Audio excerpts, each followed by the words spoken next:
Hamon sa inyong lahat, aking malugod na ipinakikilala ang mga karakter ngayong araw. Una sa lahat, aking ipinapakilala si Mr. CJ Turco bilang Gregorio.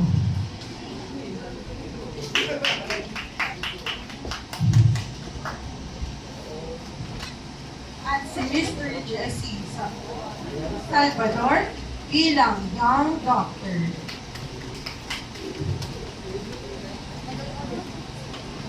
At si Miss Juana bilang Tia Susan.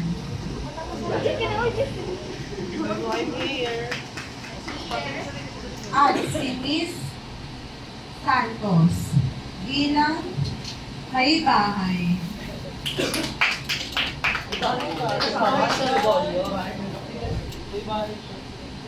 At si Miss Tenerife bilang perfecto.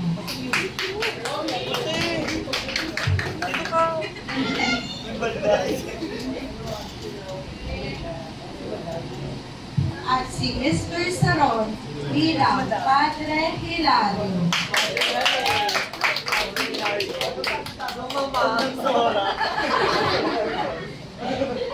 At ang isa sa ating main character, si Miss Torres bilang Lina.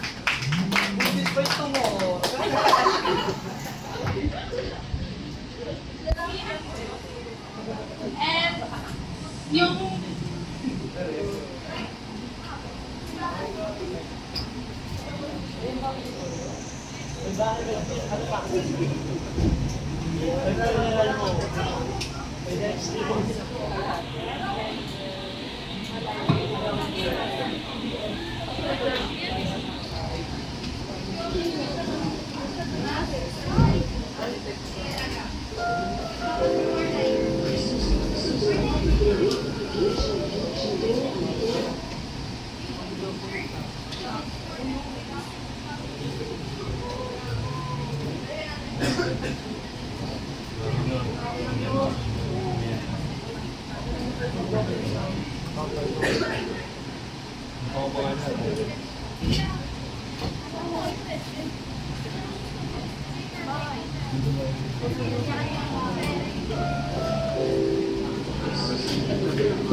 hapon noon, walang bagyo, pero may tensyon sa hangin. Sa mga hagdan ng kumbento sa Tugon, may isang lalaking pawis na pawis, takot at pagod na pagod.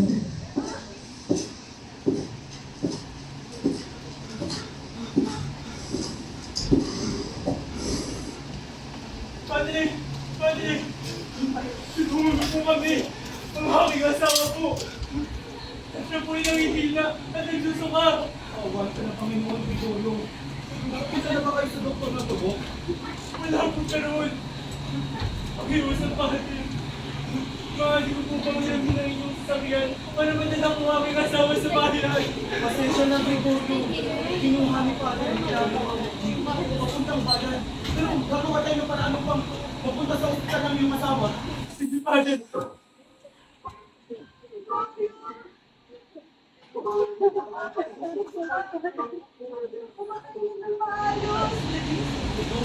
Kapit ko asawa. Hindi ko na alam kung ano ang nararamdaman ko. Kunting tiis lang. Napakasakit na ng aking tiyan. Hanapin ang batang doktor. Hanapin ang batang doktor. Hanapin ang batang doktor.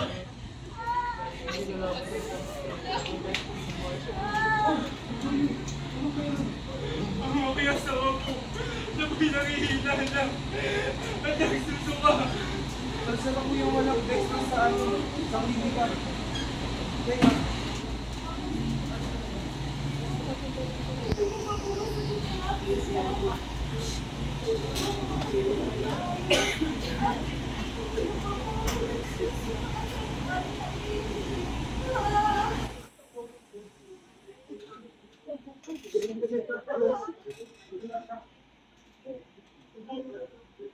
pantiin mo ang aking asawa.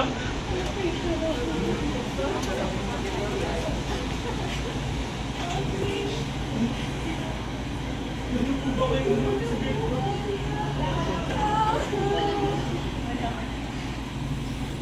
Pantiin, may gamot po ba kayo ganito? Kuya, may gamot po ba kayo ganito? Meron po ba kayong gamot na ganito? Wala po, ha? No! Mahirap pa po na. Pero wala ako nakita.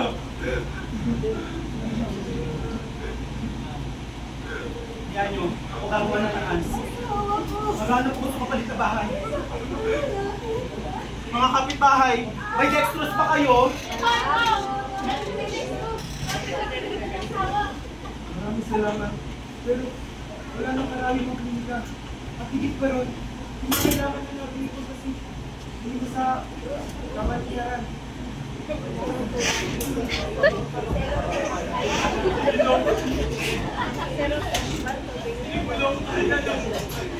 Balik ka sa aking asawa.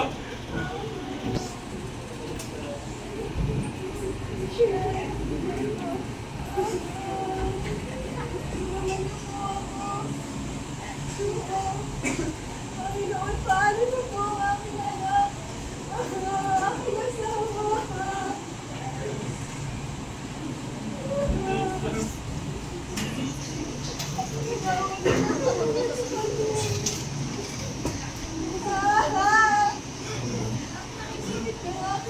Matagal pa ba?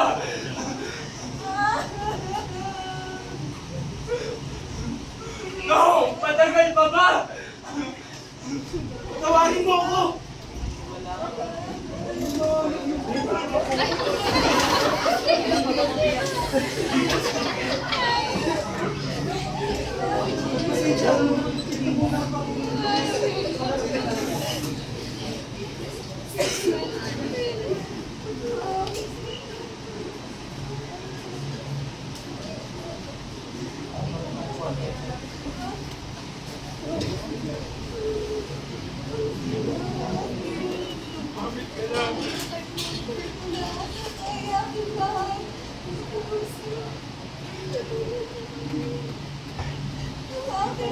No! Hindi ba't gamit na yan? Pero wala tayong magagawa. Wala lang tayong nakaraan.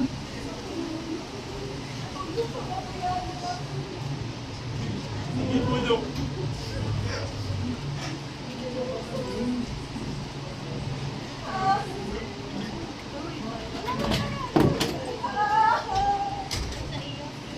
Dahil wala ang pari at wala ng ibang magagawa, sinimulan na ang tawanan.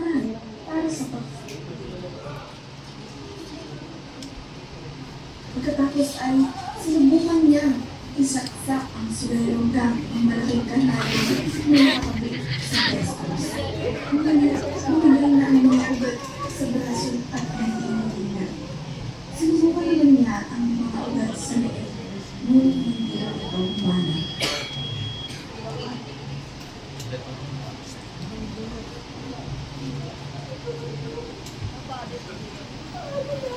Pumunta tayo. Mag-irenta tayo ng jeep. Asan ang driver?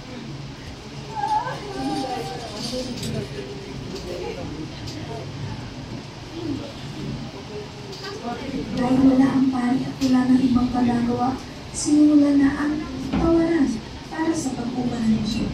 Mahal iyon at wala ni 5 dalang pera si Gregorio, pero wala kami karapatang tumawag ng oras ngayon dahil buhay na ang nakakala.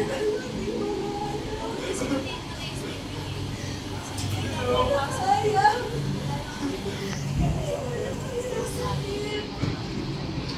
Bakit ka lamang?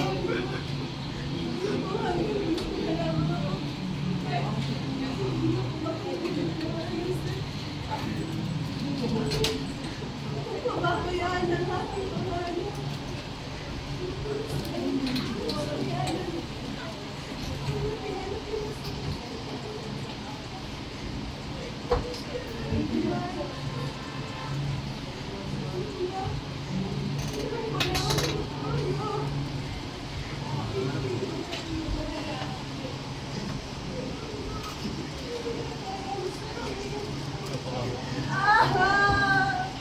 Nakakapit lang.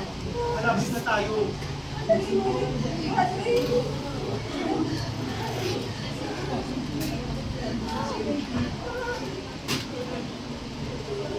Madeline! Madeline! Madeline! Madeline! Madeline! Madeline, wala na po siya. Hindi pwede. Balik na lang po tayo sa Togo. Nawala na ako sa inyo. Hindi pwede bumalik sa Togo.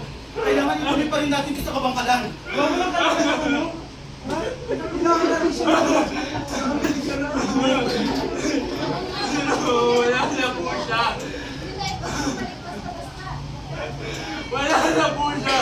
Pakiusap, ibalik niyo na kami. Hindi pwede. Huwag kang mawawala ng pag-asa. Malapit na tayo sa ospital. Maging positibo ka lang.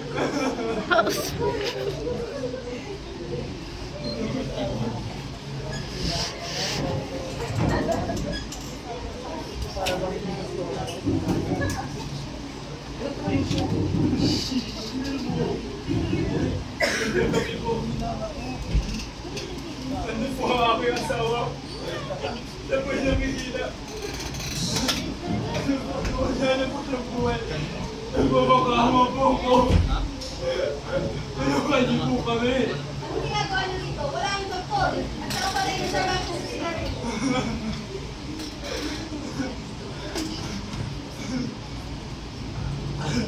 Ayan na po kami pupuntahan. Nagbabakama po ako.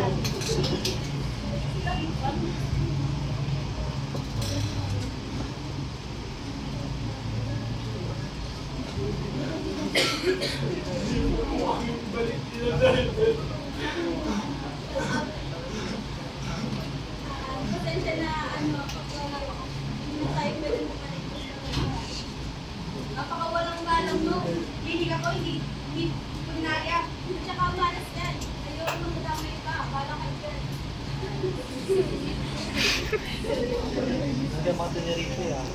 Gago ka. Ay.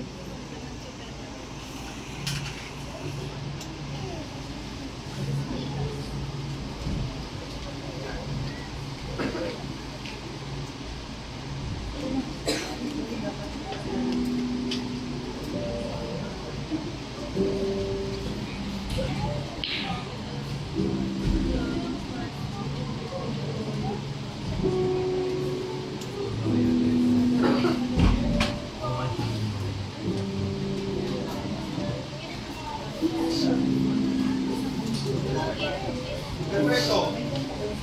Perfecto.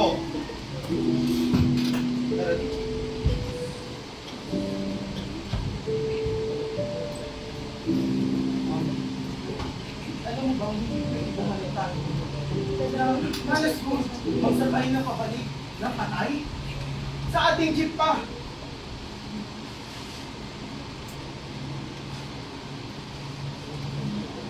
Andre, huwag niyo mong pamamayaan ang aking asawa. Gusto ko po siyang ilibig na maayos. Nagmamamahawa po ako. Para makalimutan tayo, pero pag tayo papayos ko muna sa sakyan bago tayo magkakaroon. Hindi na ako natatakot yung sky na pulang patay. Maraming salamat po.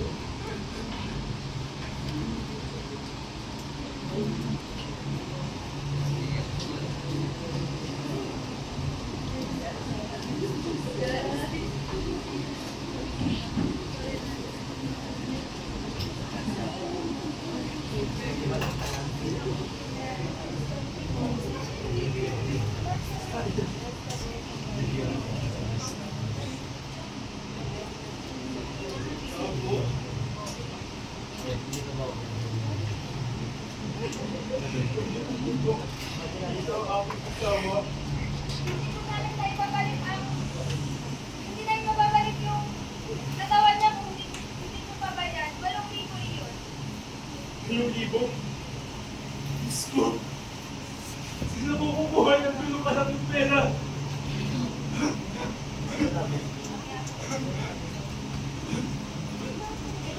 Diyos ko! Kung meron lang sana akong pambili ng gamot doon,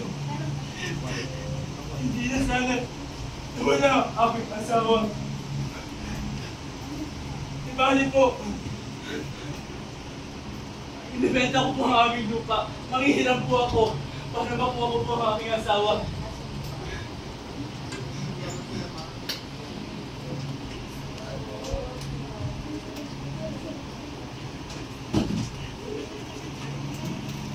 Padre. Pwede naman tayo na lang manghiram ng sasakyan para magawin mo kanina. Baka sabi ko nga lang kanina, malas yun! Magdadala ka ng patay? Magsasakay ka ng patay sa jeep ko? Oo nga, pero sana maawa kayo kay Gregorio. Sige na nga. Higaan nyo. Gawan natin ng paraan. Walang malas-malas sa akin.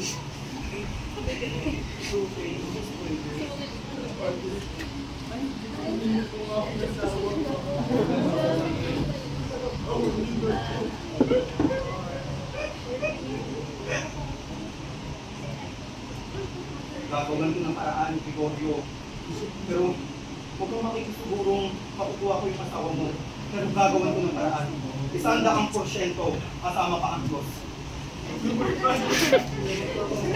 Perfecto! Kunin na ang katawan ni Lina.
Ng aking anak na hindi na muli silayan ng mundo ito.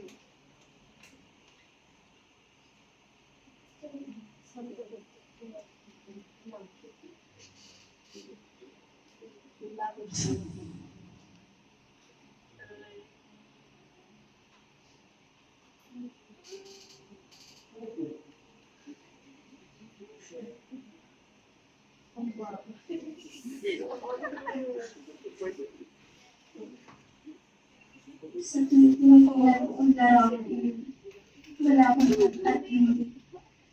Nagpapaliwasin mo. Gregorio, nasa Gregorio, nakabalik ka na ba sa inyong pag-irasa ng ang mundo? Sino naman nag-aalaga sa iyong pag-irasa? O ba ay tahimik na nakapagsalita? Bumabag ka ba?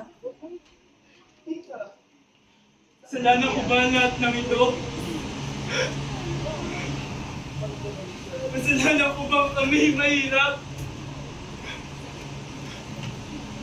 Na si Lina namatay dahil sa kakulangan ng gamot at malasakit. Paano ko madadala ang kabiguan nito?